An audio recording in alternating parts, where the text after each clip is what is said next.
Ассаламу алейкум, қадірлі ағайын. Қазақстан мұсылмандары діни басқармасының төрағасы бас муфти Наурызбай Қажы Тағанұлы Хазірет 2026 жылды ислам және адал қоғам жылы деп жариялаған болатын. Бұл қазіргі уақыт талабынан мемлекетіміздің жарқын болашағы мен мүддесінен туындаған ақиқат. Қостанай облысының барша дін қызметкерлері бас муфтиіміздің бастамасын қолдай отырып, осы мақсат жолында аянбай еңбек етіп, Алла бұйыртса лайықты үлестерін қосады деген сенімдемін. Енді осы адалдық жайлы аз кем тоқталып өтсек, бұл адалдық адам мінезіндегі бағалы қасиет, ол кез келген жеке тұлғаның сана сезіміне, ар-ұжданына қайшы келмейтін, халықтың мақсат мүддесін көздейтін іс-әрекеттер жиынтығы. Асыл дініміз қара қылды қақ жарған адалдық пен әділдікке шақыратын дін. Адамзаттың асыл тәжі ардақты пайғамбарымыз өмірінің соңына дейін адалдықты, әділдікті насихаттап, басқаларға да іс жүзінде үлгі бола білген. Дана халқымыз да осы адалдық жайында көптеген нақылдар, насихаттар айтқаны мәлім. Шәкәрім Қажы атамыз өзінің еңбектерінің бірінде мақтан үшін мал жима, жан үшін жи, ғибадат пен адалдық ар үшін жи деп адалдыққа ерекше көңіл бөлген. Иманды да адал адам ешқашанда өтірікке бой алдырмайды, өзгелерді жаман әдетке жетелейтін, өтірік айтып, алдап, арбап, пайда табуды мақсат етпейтін жан. Аллаға шынайы иман келтірген, ақиретке сенген адам шалыс қадам жасамайды. Алла Тағала қасиетті Құран-ы Кәрімде: «Я мүминдер, Алладан қорқыңдар және шыншылдармен бірге болыңдар» деген.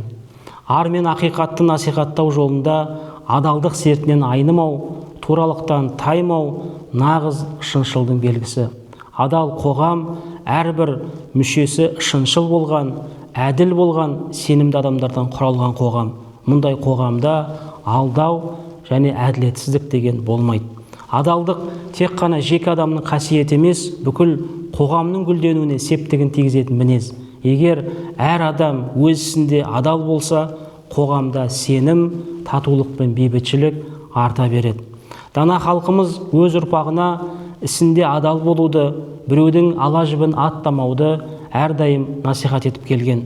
Президентіміз Қасым-Жомарт Тоқаев бір сөзінде: әрбір адам адал азамат деген атқа лайық болса, елімізде әділ қоғам орнайды. Адал адам, адал еңбек, адал табыс бір-бірімен ажырамайтын ұғымдар.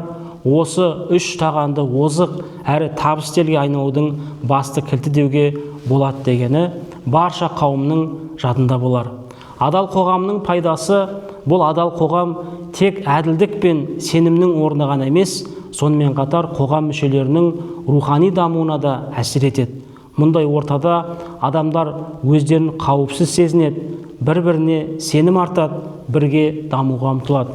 Сонымен қатар адалдыққа негізделген қоғамда құқықтық тәртіп пен әлеуметтік тұрақтылық нығая түседі.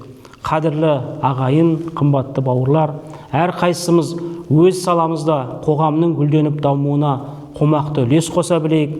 Қазіргі таңда адалдық бұрынғыдан да маңызды. Өтірік, жемқорлық, аманатқа қиянат секілді әрекеттер қоғамның іргесін сөгіп, адамдар арасындағы сенімді әлсіретеді. Сондықтан адалдықты насихаттау әрбір азаматтың ортақ міндеті деп білемін.